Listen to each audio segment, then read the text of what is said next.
Welcome to the Sensuality Empowerment Show. I am your host, Sharon Hoffman. I am a trained and certified sex, love, and relationship coach. My mission is to empower people to come back to self-love, connection, and exquisite pleasure by embodying their creativity and sexuality. This show is an opportunity to dive deep into all my favorite topics around sex, love, relationships, spirituality, mindfulness, and so much more. Subjects that some of you might find taboo, shameful, or just too embarrassing to talk about. I have the absolute pleasure to interview guests from all over the world, bringing their nuggets of wisdom and insights so you feel empowered, inspired, and supported.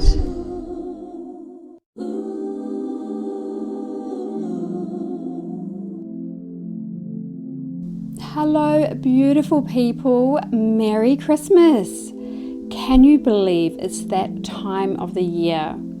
Almost coming to the end of 2019. I'm recording this from my homeland in New Zealand. I came here to spend Christmas and New Year with my family.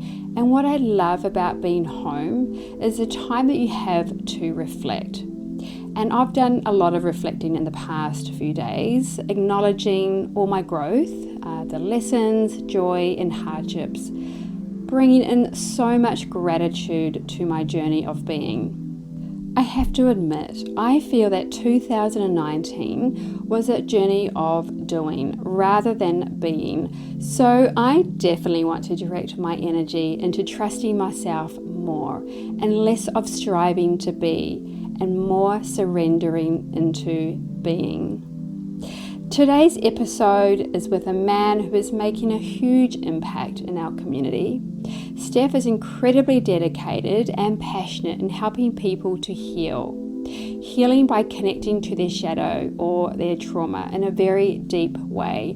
There is no messing around with his work. He dives in deep to break down people's trauma so the unconscious patterns are no longer running their lives. He's committed to helping people to remove the shame, blame, or guilt that is attached to their identity so they can live in freedom and the full of their potential. And he does this by providing a very safe container to explore parts of themselves that they have been neglecting for some time. We cover so much in this interview. Steph walks us through his own personal journey to facing some of his darkness in life, periods where he felt so overwhelmed that he contemplated ending his life. This is such a raw conversation, but he doesn't hold back. He talks about being unfaithful in his past relationship and how that brought the hard truth to his behavior and action to light, which was one of the reasons he needed to seek change and face his shadow. This set Steph on a quest to examining his masculinity and sexuality, and on this journey he met a number of teachers who helped him break down the barriers so he could expand and deepen his connection within. What lights Steph up and keeps him inspired is relationships, diving into masculine and feminine dynamics and how it impacts the way we treat, think, and feel about ourselves, and how we also treat others. It's looking at the relationship we have with our romantic partner and to everything that is of significance or value and meaning in our lives. For Steph, it's about how you can optimize the areas of our lives to create harmony within relationships and allowing life to unfold and be created in a magical way, being the best version of you. How can men show up in sexual intimacy and what are they fearful of? This is such a great conversation. There are some deep fears that men carry and it goes back to childhood suppression. So he covers a lot. He talks a lot about that, the female-male dynamics and also the social and technology landscape. I could go on, but I really don't want to waste any more time with my intro. I want you now to have the pleasure to hear Steph speak on all things relationships, sexuality, masculinity, conscious being, and embracing a path of service. So, without further ado, here is a man himself. Hello, beautiful man. Welcome to the show. So good to be here. Thank you for having me. Such a pleasure to have you on the show. I feel it has been a long time coming. I've been following you on social media, and I know you're connected to a few of my friends as well. So I think it was only inevitable that we were going to connect in this way. So it's so great to finally get to interview you. Yeah, likewise. Thank you. I'm very happy to be here. I'm excited to see what conversation unfolds. Yeah, I'm sure it's going to be beautiful and juicy, and lots of great nuggets for people to take away with. Yeah. So you are a relational alchemist. You are an author and speaker. I know you wear a few different hats in our community, but how do you kind of package yourself, Steph? Because you are into, I see yourself as a very conscious human, a beautiful conscious being, and you are just sharing your magic and your love and light to those who have the opportunity to work with you. Well, thank you for your kindness, and thank you for the way you put that. Business is something that I'm definitely not bad at it. I'm pretty effective and pretty good at it, right? I'm okay in business. Yeah, the marketing piece of how I position myself is something I've been giving a lot of thought to lately, because I've made so many involutions, evolutions, revolutions of self, right? And so I really am in a transitory phase of how am I presenting to the world so that the world can best resonate with me in the most synergistic of ways.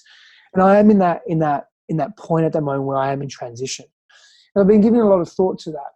Essentially, what really lights me up and inspires me is relationships. Yeah. And the relationship that we have to ourselves, the relationship that we have to our romantic partners, and to everything that's significant and of value and of meaning in our lives.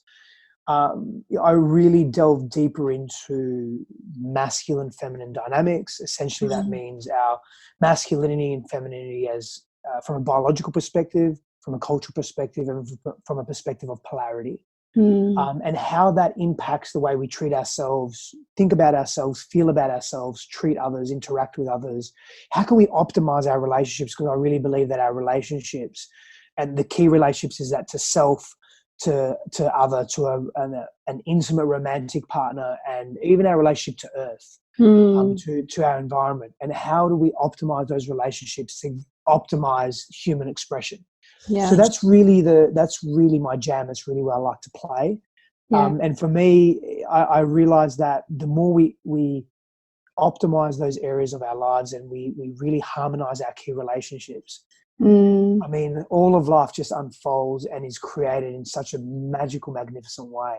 Yeah. And that's, whether you're in business and you're creating billions of dollars worth of entity, or whether you're in the non-for-profit sector, or whether you're just you're in your community or in your family, and you just want to be the best version of you, really harmonizing those relationships is key. And I think part of that is going into our past for the sake of clearing up the past and celebrating it and harmonizing the past as well. That's really where I like to play. Yeah, beautiful. And I just want to, I think, firstly acknowledge the work that you do in our community, your commitment and devotion to helping people to heal, to heal from their toxic masculine or their toxic feminine and come into balance and harmony.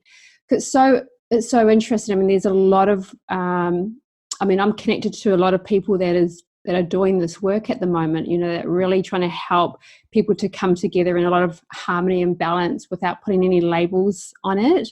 But I just want to say I'm so grateful that we have someone like you in this community who is really shining your love and light to those that really need this work. Thank you. I appreciate that. I really receive that. It's something that I'm deeply committed to, working with men, working with women. something that I specialize in is very deep experiential one-on-one work, and I don't play too much in the superficial. I like the surface and I like the superficial. It actually gives value to our lives, and it's an access point to deeper ways of understanding ourselves and our being. But I really just go straight into the deep stuff. I delve into places of shadow. I help people really wrestle with that and understand that and connect to their shadows in a different way.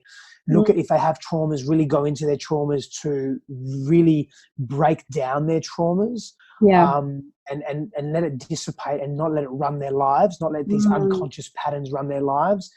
And we speak about toxicity. It's really extremity. It's more these extreme behaviors that we latch onto that once served us as effective coping strategies, but really now maladaptive coping strategies. And so when we're looking at it from a psychological perspective, we've picked up these habits and patterns and ways of being and behaviors and interactions of how to treat ourselves and others that we thought are really useful, and they maybe did serve us as a survival strategy when we were younger, but right now they don't. And so it's unpacking that for people and really helping them on that journey, helping them see that they can be shame-free and guilt-free and blame-free, and just provide that very safe container for them to explore these parts of themselves that they've been neglecting for a long time is a really important part of I think our collective human development, psychologically, socially, emotionally, relationally, spiritually, of course. So powerful. Yeah, beautiful. I always love to ask my guests, before you came onto this path of conscious sexuality, who were you?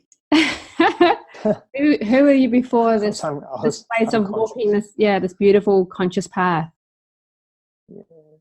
I mean, I don't claim to be massively conscious now. It's not. I just do my best to be more aware.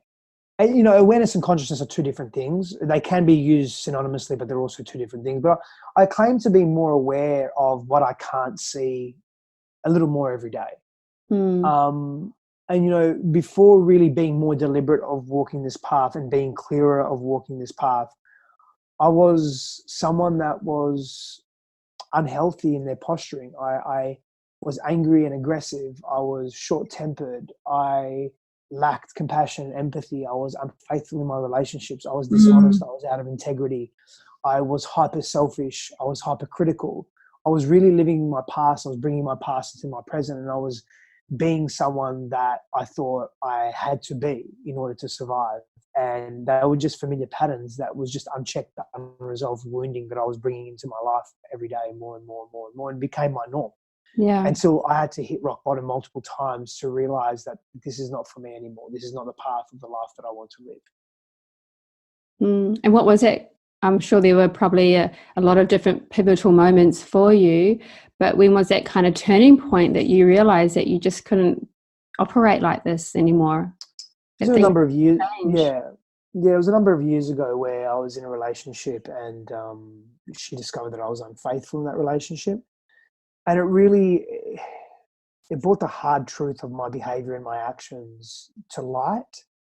And that obviously, when the darkness comes into the light, generally a lot of shame follows that. And then I felt I had two choices: to either continue this path that I was on of really ignoring my truth and ignoring the work that needed to be done. And the work for me is exploring, just being willing to explore what drives us. And is it conscious? Is it unconscious? Are we aware of it?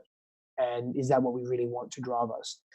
And so coming from that place was a choice I made. Well, I'm going to go down this path of change no matter what. Like, no matter what happens, that's the path I'm going down. I'm going down this way, and I'm going to do everything I can to be in this space. And I mean everything. So whether that means it becomes too overwhelming, I'm not stopping until I really heal this part of me and connect to it and make it whole within myself. This part. And so that meant for me suicide, mental asylum. There were times where I thought, I'm here to go as deep into this darkness as possible, because I know that going into this darkness I'm going to be able to cut through this on the other end and really serve humanity or serve people, and grow from it. And that was, I never wanted to commit suicide. I hit that point many times because it was so overwhelming. It's not something that I wanted to do.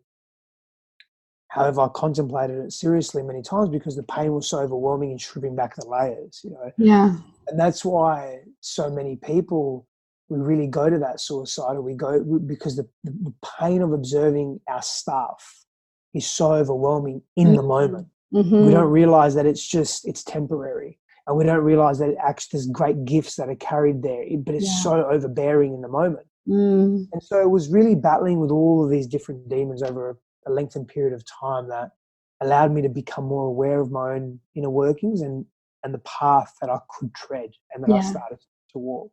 Yeah. Yeah. So beautiful. And I just want to say that, like from when I met you a few years ago, when I think we crossed paths was at the Sacred Sexuality Summit in Melbourne. And that was a few years ago, and you were one of the presenters there. And I remember thinking, oh, you're so in your masculine. Like, I didn't really see this feminine essence of you. But now, like 2 years later, you talk about evolution. You're like a completely different person. Like, I really feel the softness in you. I feel you're feminine. I feel that you're more, that you're feminine and you're masculine are dancing together more in harmony and union. And I really feel that from you now. And I think that's why I resonate so much to your posts and your sharing on social media. Is I really feel this, it's coming from authenticity and love. And it's so powerful. So I just want to acknowledge that too. Thank you. I appreciate that. You know, the interesting thing is I've deliberately focused on my healthy masculine expression.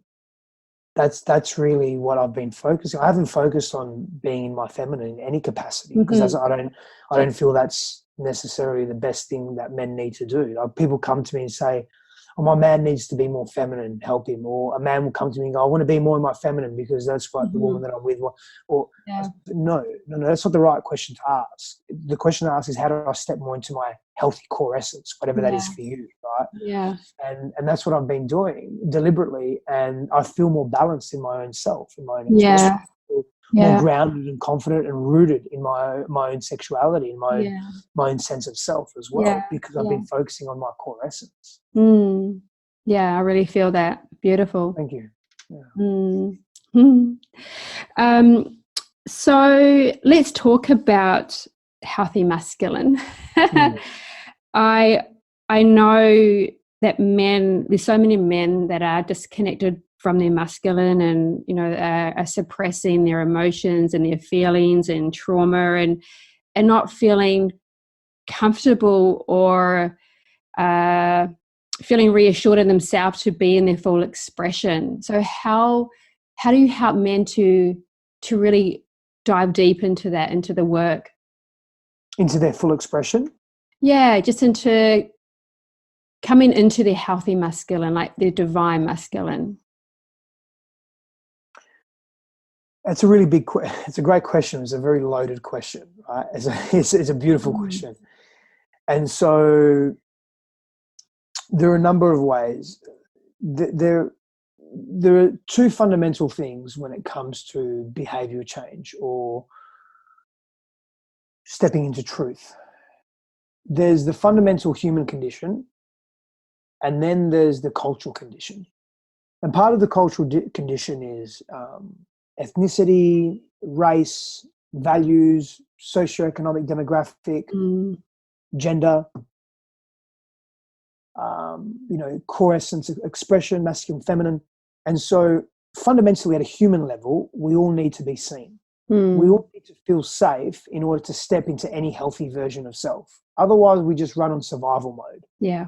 Generally, survival mode is not a sustainable, quote unquote, healthy place to be. It's a necessary place to be at times, but it's not sustainable. It's survival mode. Like, physiologically, we can't sustain being in survival mode, hence why we get these illnesses. Yeah. We're designed to be in survival mode for short periods of time and then have ample recovery.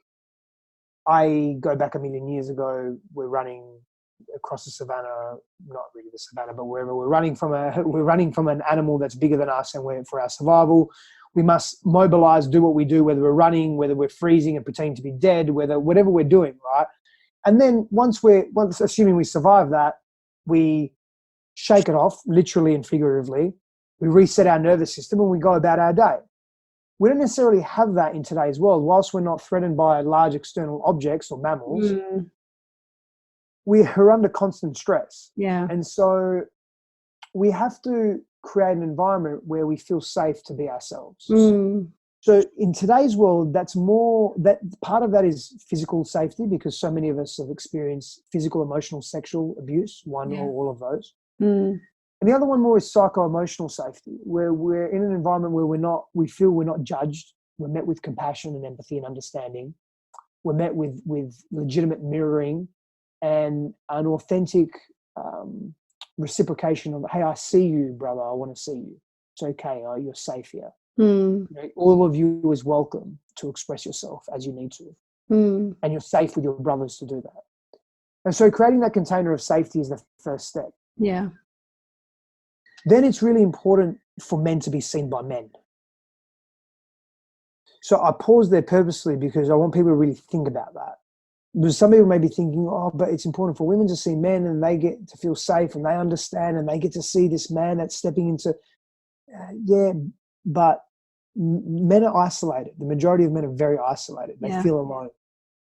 And what's very unnatural is for men not to have men in their lives. That's unnatural.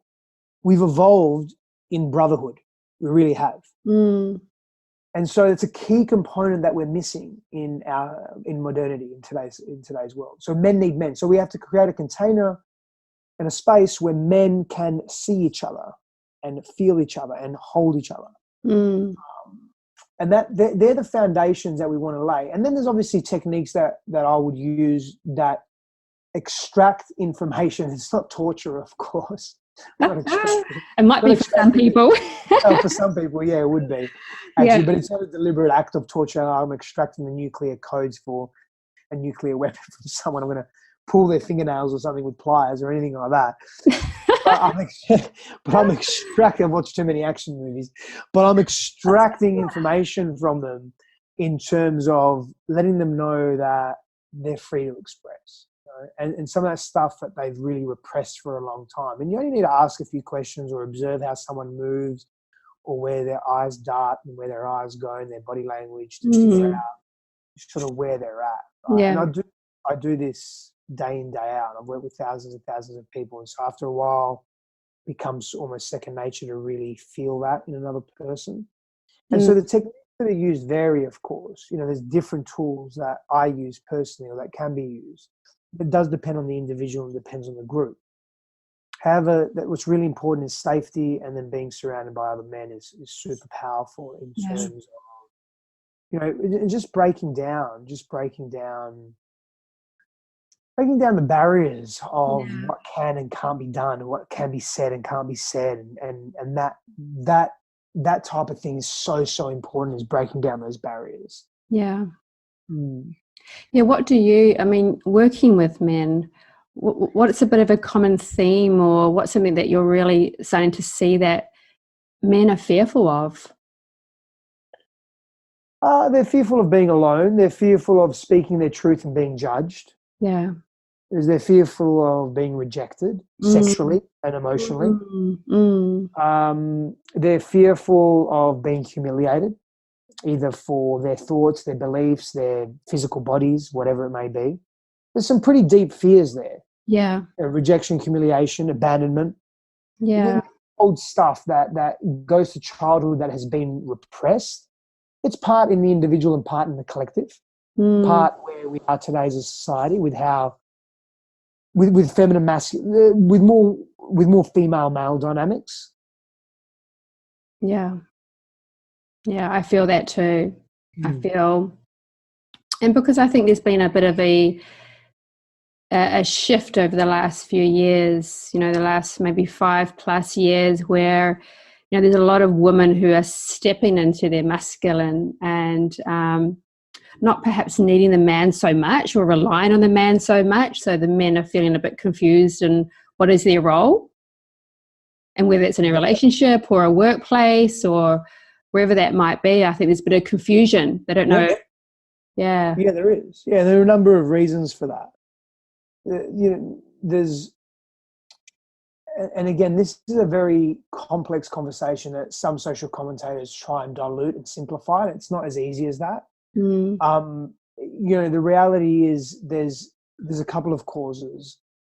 One is the various waves of feminism, and this isn't a good or bad thing, right, that have occurred over the last 100 years or so. This isn't a good or bad thing. It's been a necessary thing in many respects. However, it's also changed the social landscape. Contraception is something else that's changed the dynamics of men and women. Technology, innovation, socioeconomic dynamics, the way that we've perceived old relationship styles and new relationship styles. We've seen them as oppressive and we've viewed them as discriminative, and they necessarily haven't been that way because they've served a particular purpose. There's this pressure that men need to be more like women, but the reality is that men need to be more like men because women are really repelled by men that are being like women. Yeah. If I said to you, if I asked you a question now, would you like a man that asks you to do all the thinking and make the decisions for you? And would you like a man that lacks clarity? And I'm not saying that this is what a woman is, by the way, just to put that caveat up, just in case people like to bite. But if I said you want a man that is really hyper passive and really super quiet and doesn't take lead on decision making for himself, hasn't got clarity on what he is in the world and what he's doing in the world, and is hyper emotional, and I'm obviously painting an extreme picture here, but I'm doing that purposely. Yeah. But would you appreciate a man? Yeah. You don't even let me finish. Great. I don't want you to. That was the whole purpose. So there's something there there's a natural. I don't like to use the word natural because it infers so much, but there's almost this innate balance of things that need to take place in order for us to be magnetized to each other, and that's the portion of masculine feminine dynamics that resides in polarity. Yeah. No, I definitely like a man who's very sure of himself. Yeah. I think most women would want that. Most women in their healthy feminine would want that. Yeah. There's a reason for that. Yeah, that's right. Yeah.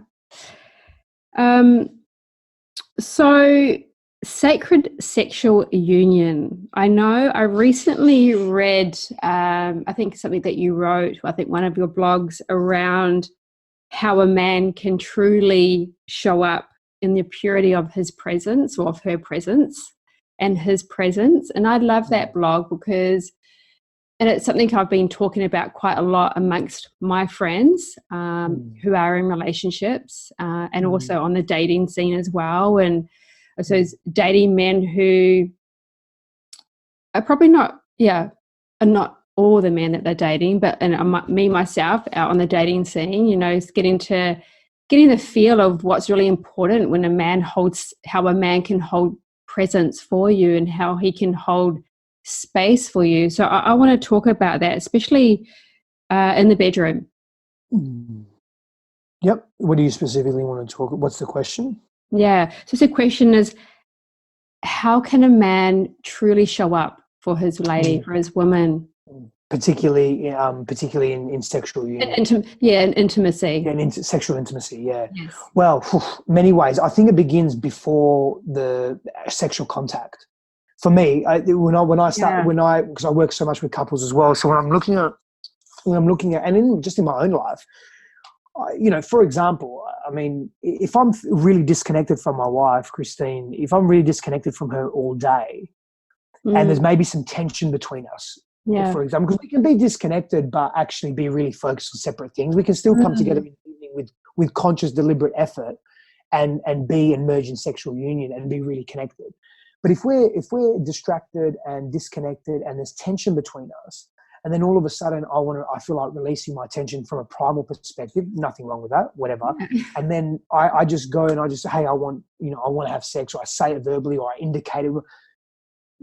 That's really, I'm pushing up against a brick wall because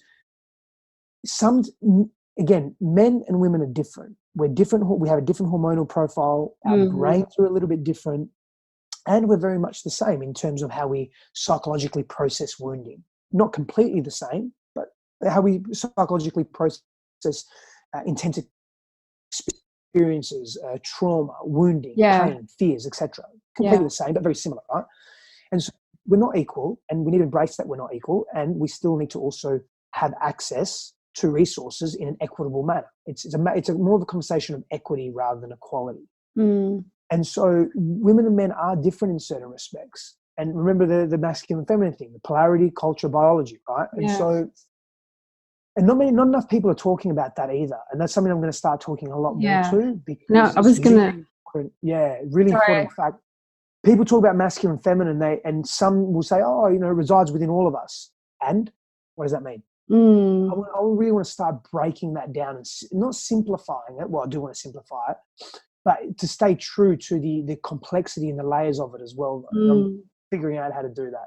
We're practicing now, I suppose. More so, I've been practicing for years, but we're deepening the practice. Yeah. Anyway, so I take that to Christine. She's not open.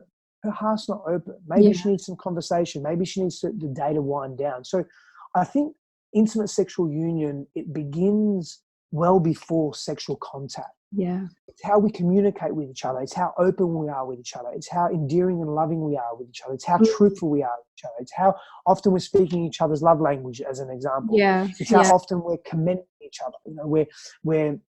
We're showing each other how much we care for each other in each other's languages, or erotic languages, love languages, emotional languages, whatever it is, right? And so it really begins well before then. So that presence is understanding and knowing and feeling your woman. So as a man, it's about connecting to a woman's heart, because the way to her sexuality is through her heart. Now, let me pause there for a minute. Biologically speaking, if anything, women are more, quote unquote, hardwired for sex than men are. And so there's a fallacy that that men think, well, that may be true, that they think about sex more often than women. But in terms of wanting, if anything, women want sex more than men. Yeah, but you know why I reckon that is? I think because they know that when they have sex with their man, they feel more connected to him. Yeah, that definitely could be a part of it, and there's biological reasons for that as well. And what I'm stating is we can't, and I agree with you, where we are at a level of consciousness today and how we're evolving. I think there's truth to that, and we can't deny the biological factors as well. So when I say that access to a woman's sex is through her heart, that's a part of it, right? Yeah. And again, nothing wrong with primal sex. There's nothing wrong with just wanting to have sex for the sake of physical sexual contact. And there's levels and layers to that, and we can add to that, right? And so when we're talking about presence, a man has to be clear in himself. He has to be paying attention to the person that he's with. He can't be thinking about what bills do I have to pay tomorrow. I can't believe what Jimmy did today. I can't believe I lost $20,000 on the stock exchange today. Yeah. Well, that's not going to. So your presence is your attentiveness and your willingness to be there. Yeah. And just say nothing matters right now, and all that matters is this: my mind, my body, my heart, my sexuality, my sex is here with you. Yeah. So that level of presence is really important. We can also achieve that through our breath, through our posture, through our gaze. That's part of presence as well, at a more physiological level. And so a woman will feel the subtleties of that. Her intuitive faculties in her brain are highly developed and highly attuned, more so than a man's, in the male brain. Yeah. Again, there's reasons, survival-based reasons for that still are prominent in today's society. And so she then has an opportunity to truly feel the essence and the presence and the truth of a man when he's in integrity with, hey, saying I'm here, and him actually being here. Yeah. Yeah. So true. And I just want to add on to that. Like, I think there are so many women out there that feel that when they're getting intimate with their man, that he's so not present. Like you referred to as, thinking about something that's not really, he's not really there. He's got stuff on his mind, and you can feel that as a woman. You can definitely feel that. But how many of us actually still continue the process of going down that path of just going, well, not speaking the truth and not feeling safe and not communicating how they feel? They go, fuck it. And they just still go ahead. Oh yeah, because because from a woman's perspective, she'll feel shamed if she doesn't. I mean, there's many other reasons as well. Maybe she has an attachment style that says, if I don't give and give and give and minimize myself, then I won't feel important, or he won't see me as important, and I won't be worth anything. Maybe there's a codependence there. There's so many things that can happen there. And then, I mean, the shame that comes with that, with not stepping into truth, or even letting someone down and disappointing someone, and we sacrifice our own needs. Not just always, because we've learned to give and receive love in a way that sacrifices ourselves and our needs and minimizes who we are.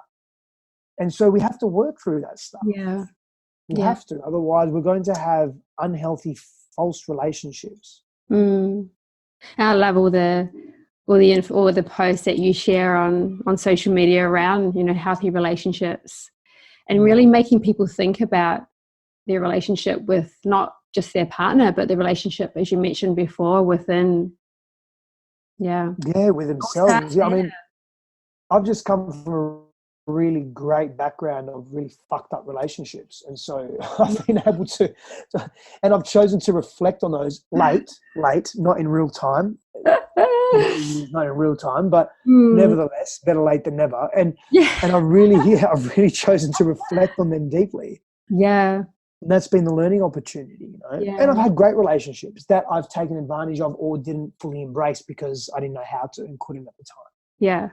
Yeah. I hear you loud and clear. So, coaching and running the programs and courses. Let's talk about the work that you do, because I think you've been really modest.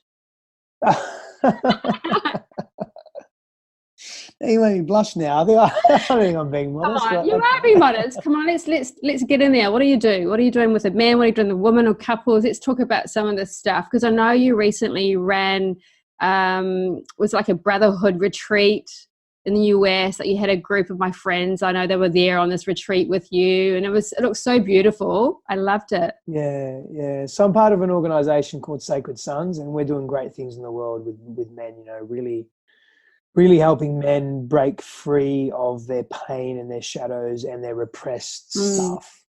We co-facilitated 250 men in the desert over 2 weekends. It was really powerful. Wow. Really powerful. It's a lot of energy to hold as well. You know, we're talking about men that are really releasing all their pain and all their shit. And side note, you know, the statistics around sexual abuse as an example, you know, I think the statistics say it's, you know, maybe 4 or 5 out of 10 females will have been sexually abused, and 2 or 3 out of 10 males will be sexually abused. And the reality is it's much higher than that. It's probably 8 or 9 for women. 8 or 9 out of 10 women have been sexually abused in some way. Wow. For men, it's probably, you know, 7 or 8, 6 to 8, you know, realistically. Wow. And so there's a lot of stuff out there. And, you know, it's difficult for both men and women to speak about that and speak loudly about that because of the shame that's involved with the conditions that how it happens, because the majority of the time it's by people that are known by the families. There's so many complications around that. So you got 150 men who are physically, you know, strong men releasing a lot of pain. You know? So you know, I do that work separately on my own as well with men. I recently in September I ran a small workshop as part of a 7-day immersive that Christine and I ran in Hawaii for 40 people. Beautiful. There were a number of men on that there, and I ran them through some deep shadow work as well amidst other activities. I've run a lot of breath work individually and for large groups as well, and use breath work as a tool for releasing and dislodging a lot of the stuck stuff that creates spaciousness in the body. And then, because when we register trauma or painful experiences, we register them cognitively through the brain, but we also register them through the heart. There's 40,000 sensory neurites in our heart alone that really starts to absorb the world around us. And so when we're talking about releasing trauma, it's not just rewriting the story cognitively or verbally or through language, but it's also releasing it through the body. And that's a process. That somatic work is a process. So I do a lot of somatic work with people. I don't really do superficial. I just say, if you want superficial, go to a massive social media influencer. I just don't do superficial. Not that all massive social media influencers are superficial by any means. Some really deep ones, absolutely. I just play in the realm of depth. That's all. I don't. Superficial and the surface is very important because it's an access point and it helps us understand people and connect and break down barriers. So I don't devalue that. I just think we spend too much time as a society in that space. Yeah. And so when I'm working with women, I'm helping women heal a lot of traumas from their past, and men as well. And the associations they've made as they've grown up into their adulthood, and the relationships they're having now, and how they're really just reflections of unresolved trauma from their past and their children and their childhood. Yeah. And really breaking that down. And that's a process, because when people become confronted with that and realize, oh wow, I've been this person for so long, that can be really fucking painful. And so holding them through that pain, allowing them to be seen through that pain without judgment, that's all part of the process. And there's a skill involved in that. And there's a persistence and a willingness and an intention that's set. And over time, you just that occurs, that unravels very naturally. If that's something I want, and for me, it's something that I want. It's part of my service here. Why I'm here on this earth is to, I got through what I got through personally because I knew I'd be serving in this way, and that was very important for me to understand that and connect to that and come through that. And that's why I do the work that I do. And it's the same that when I do work with couples as well. When I'm taking them through sacred sexuality practice and intimate connection, healing their past and the unspoken stuff. And no one's ever said, I want a divorce, you understand me so well, we communicate excellently. No one's ever said that. Fucking said no one ever, right? It's not. So I help couples communicate at a really visceral, true level and meet each other's needs and just get very real with where they're at in a safe way. But that takes undoing and time, unwind. Yeah, that's right. And a lot of commitment, committing to that intention. Yeah. Correct. Yeah. Yeah. So actually, the question I was going to ask you is, for me, the fundamentals to this work that we do is coming back to self-love. So I would love to know, what are some of your self-love rituals or practices that are non-negotiable for you? Yeah. So for me, movement is non-negotiable for me, and that is a self-love practice. Whether that's going to the boxing gym and hitting bags, whether that's wrestling, whether that's going for a run, whether that's slinging kettlebells, whether that's calisthenics, whatever it is. Yeah. Getting out in the sun, getting in the beach, swimming, or movement for me is a self-care practice. And I think every man, when we talk about men and masculinity, that's an integral part of masculinity is movement. We're made to move. All human beings are, but particularly men. When you look at their physiology and you look at their physical structure generally, we're really made to move, and we have to. It's an integral part. We've lost touch with that. Most people are sedentary, and that's very dangerous from a health perspective and a socialization perspective as well. And so, movement for me is a non-negotiable. Breath and stillness practice, particular breath practices around self-care, and solitude is very important for me as well. I like to write. I write every day. I have a purposeful writing practice every day, but that's something non-negotiable for me per se. But it just happens very organically. But that stillness practice, that breath work, that's very important for me. Yeah. Yeah, great. Being in nature is a big one for me. Yeah. So big for me as well. Everything. Oh, yeah. The weather's been really crappy here in Melbourne. Like, it's just been really inconsistent. So I haven't really been putting myself out in nature as much as I would like. And when you just really feel that, you just feel disconnected with yourself because you're just not in nature and not. Yeah. I just come alive. Like, I literally come alive when I'm surround myself. I feel that. Yeah.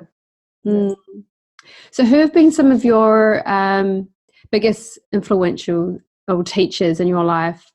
Yeah, I've had amazing people in my life that have really served me at different stages of my life and have helped me at different stages of my life. Times when I've been really down in great difficulty.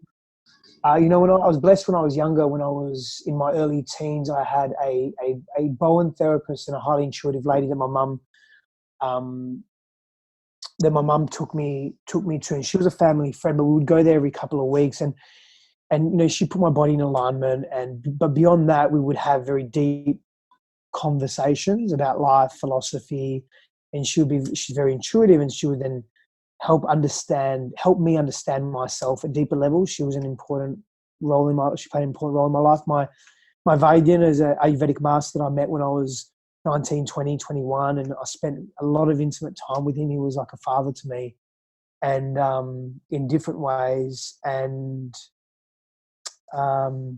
he taught me a lot about Eastern mysticism and um, Eastern practices and ways.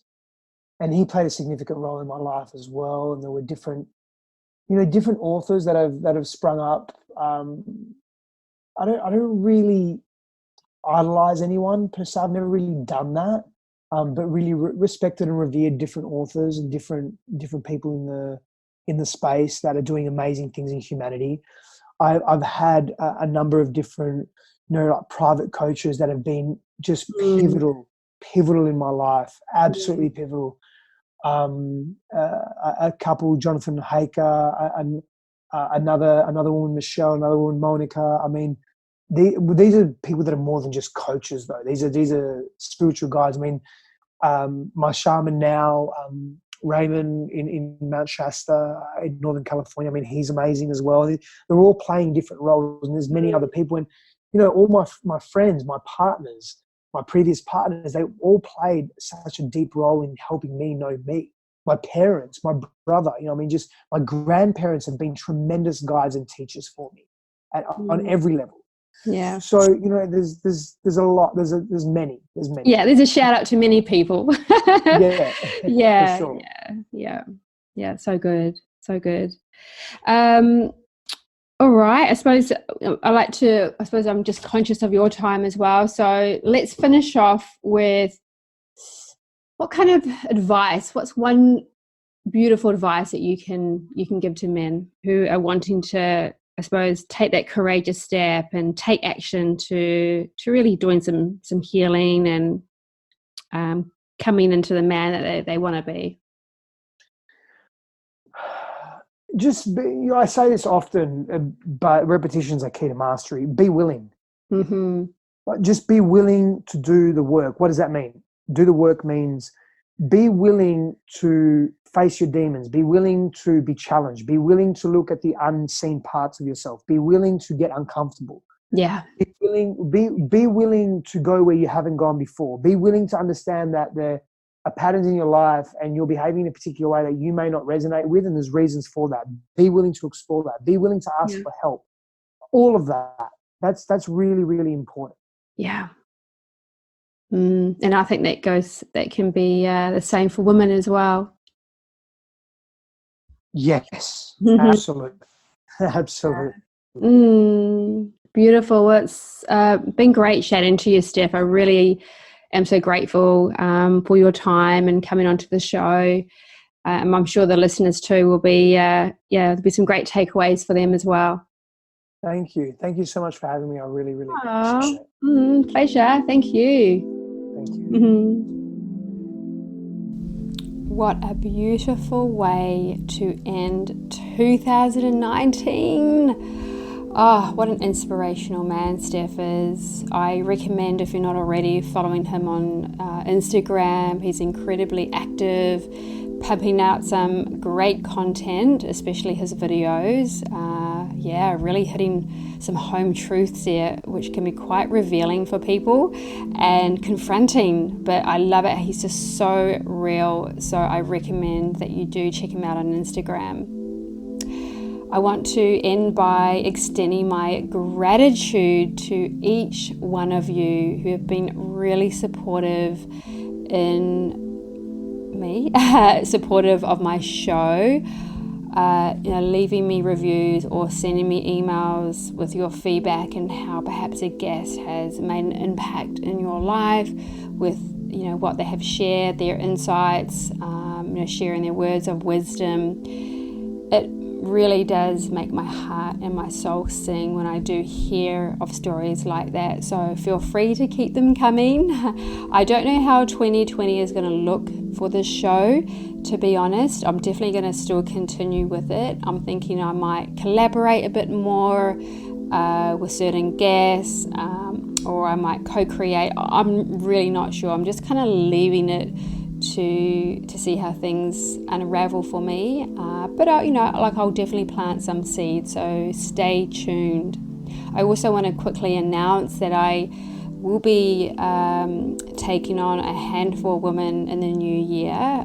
It's a 6-week coaching program for women who really want to go deeper into their feminine and embody their fearless feminine. It's a beautiful course. A lot of the work has been the journey I have been in the past year around self-love and self-acceptance and working with your shadow self, being more in your confidence, operating a lot from your heart rather than your mind, staying grounded. And a lot of the work is embodiment practices that I have learnt with my teachers, a lot of energy work, of course practices which I've been taught with my teacher. So yeah, it's going to be really juicy. It's going to be so heartfelt, and it's something I'm incredibly passionate about. So please stay tuned. I will make some announcements in the new year on that.